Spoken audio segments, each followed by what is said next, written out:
Hi folks, you're with Tacitus Today, your pushback channel, and thank you for joining this audio live stream. In this essay, I'd like to talk about how the third world media outlets and current affairs shows in the third world, how they're reporting on the riots in France. Now, the rioting's out of control, mass looting, mass arson, and running battles with riot police and so on. Given the amount of people involved in the rioting, the arrests have been really remarkably few. Now, either the police aren't really trying, or they're just going for what they think are the major ringleaders or something like that. And if that's the case, they're going for the ringleaders, then they've been spectacularly unsuccessful, because in spite of all these supposed ringleaders or organisers, the rioters are back on the street in full force the following night. So I'm not sure what these arrests are achieving. They don't appear to be stemming the riots at all.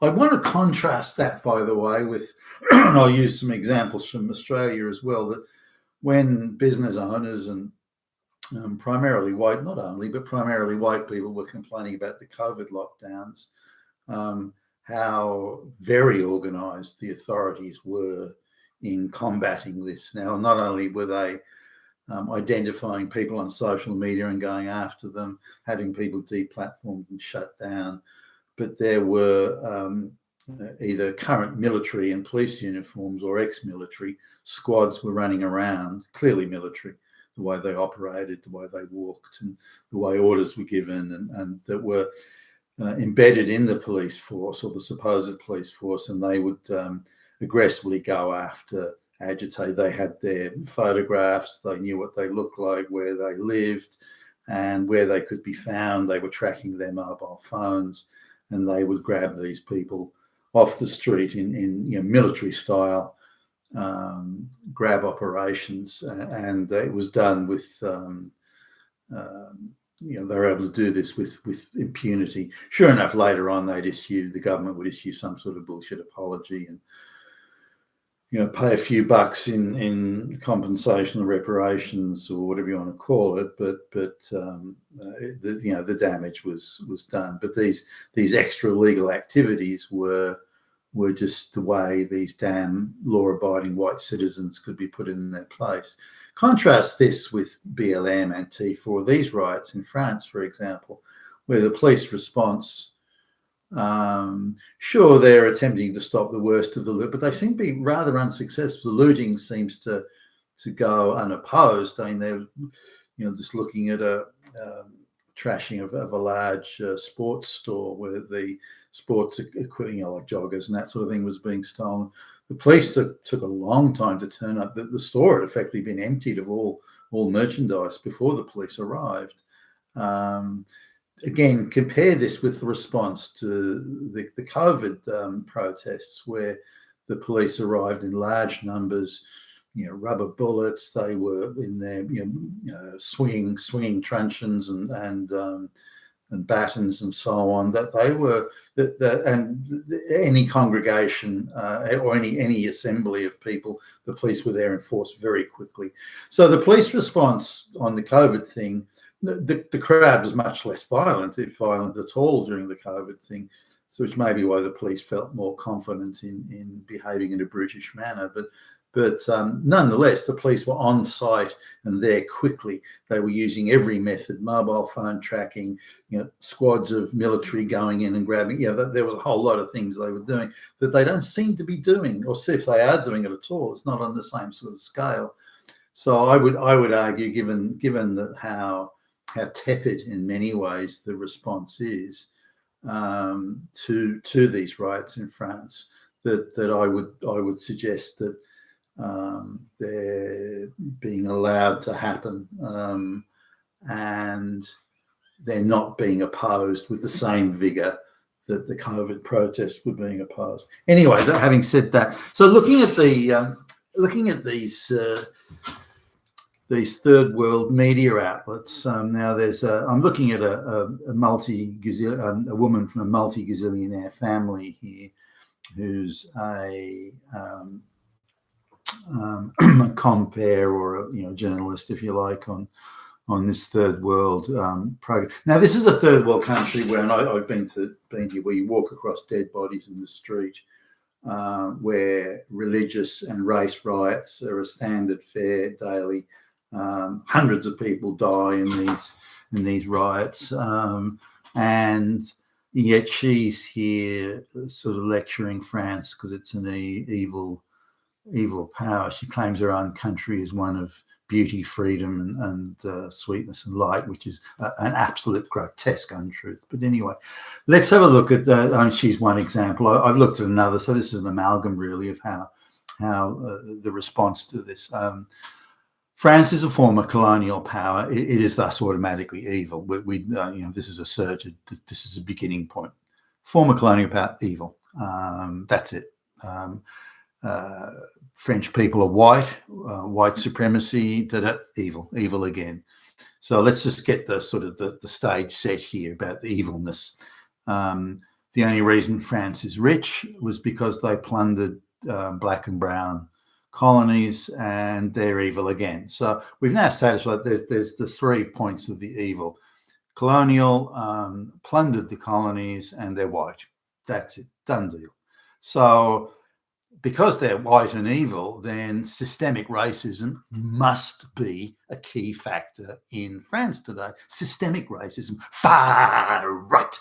And then this particular current affairs show picked up a comment from some French doctor in 1972 that said that the people who didn't fit into French society should be sent back to their country of origin, and that just proves that the racism, the fascism, Nazi Hitler, and that was it. So now there's a demand that France, the white people in France, must. This is not a should or would be nice if. They must be compelled to treat illiterate third world, IQ 80, interbred peasants as exact social, economic, and intellectual equals in everywhere. And now that's insane. Does this compare from an upper class woman from a very rich family, rich by international standards? Does she treat the peasants in her own country as equals? Of course not. Well, why should white people do it? Well, it's because they're so evil, so they have to. She's not evil, so she does not have to. She's not bound by those same rules. She can treat the peasants in her own country as dirt, as the shit on her shoes. But if white people do it to brown and black people, it's evil. So the chutzpah, and that's just crazy. Now the peasants have no such responsibility to treat white French people as equals in return. It's a one-way thing. The white people must treat the black and brown peasants as equals, but those peasants don't have to treat the French people as equals. Why don't they have to do it? Because they're so evil, because they're white, colonial, and got rich from plundering. So it's only a one-way thing. Now, how can sort of France fix this up? What can France do? The peasants in France, the people they're not rioting or anything like that. They're just fighting back against oppression, which just happens to be the globalist line as well. So France has to apologise to these people. And only the most grovelling apology will be enough. And they had to keep on apologising and apologising and apologising. So that's important. They have to grovel, prostrate themselves. This has to go on. And it makes third world people feel powerful. It's the equivalent of the Chinese kowtowing. You have to sort of get on your knees and bang your forehead on the stone floor. And that that act of prostration shows that you're not only do you accept the other people as superior, but you're consumed with contrition, and that your very being or existence is an act of wickedness. and by your ongoing and forever, for all time apologies, it means you accept your morally inferior status. Then you have to pay reparations to these people, because they may have been dirt poor countries when you turned up to colonize them, but that doesn't matter. That doesn't matter. There may be richer countries today than they when you arrived. That doesn't matter. They have a right to a rich first world standard of living. Not the poorer people in France, the poor white people. No, the upper middle class or rich class. It's that standard of living that the brown, black peasants are entitled to. So France has to pay reparations, but it has to open its borders so that anyone from anywhere at any time can just walk in, and they have a right to, by the way, because this rich white country only got rich from plundering everyone else. I mean, these things are outrageous lies, but that's the third world sort of coverage. Now, on top of that, how can these third world peasants know that they're equal, or being treated equally, and being treated with respect by the French people? Well, the French have to institute a quota system. So the third world peasants are given well-paying, prestigious jobs in the French society and the French economy. White people should make way for this quota system, which is again very, very globalist, World Economic Forum type thing, as a way of destabilizing Western societies. But so these people are entitled to, not that they should earn it, not that they should get a good education, not that they should work hard, not that they should be, they are entitled to it, and they should be given it as a gift. And this gifting of these well-paid, prestigious jobs is a sign of respect, and a sign that the white people know their place, that they will be deemed as morally evil if they don't do it. So this is now. There's then a thing to say, well, the immigrants from the third world didn't go to France because it was a rich white country. No. They went to France because the French invited these people to come in. They exhorted these people to come in by the million just to get their cheap labour to work on building sites and so on. Might be an element in that, so I wouldn't sort of dismiss that entirely. This cheap labour, this underground economy thing, which is happening all over the Western world, a part of the economy that's detached from the market economy, from the capitalist market economy, and that they bring in, cheap peasant labour to do that. So I wouldn't dismiss that one entirely. But as for France urbanist store to invite these in, I'd question that. Therefore, given these people were de facto at least invited in, then because of the labour shortage, so they make a big deal about the supposed labour shortage in France, which is bullshit, by the way. At the same time, in the same article, there was a terrible labour shortage in France. That's why these people are needed as cheap labour peasants. But at the same time, the unemployment rate amongst these people is between 25 and 30%. So if you have such a labour shortage that the labour is needed, how can the unemployment rate then also be 25, 30%? How can hardly any of the women work? And this, so if you look at the total number of Islamic people are there, the few women who work and the men who work, then you're looking at an overall unemployment rate of more than half. Why would you invite people in to do work given a labour shortage and then have those same people be have 50% unemployment rate? So I don't know how they can reconcile those two opposing facts, but they don't seem to care. They just go from talking point on. Now, about 40%, so between 40 and 50%, depending on whose numbers you look at, of the people coming to France are Islamic. So I don't know whether those numbers are accurate or not. Let's assume they are. France should make way for these Islamic people. The idea that the French expect migrants to integrate into French society is an outrage that these people are expected to integrate into French society. They have to be able to come and create micro-states within the French state, a completely Islamic Algerian or whatever, completely Islamic Algerian state within France. They're entitled to that.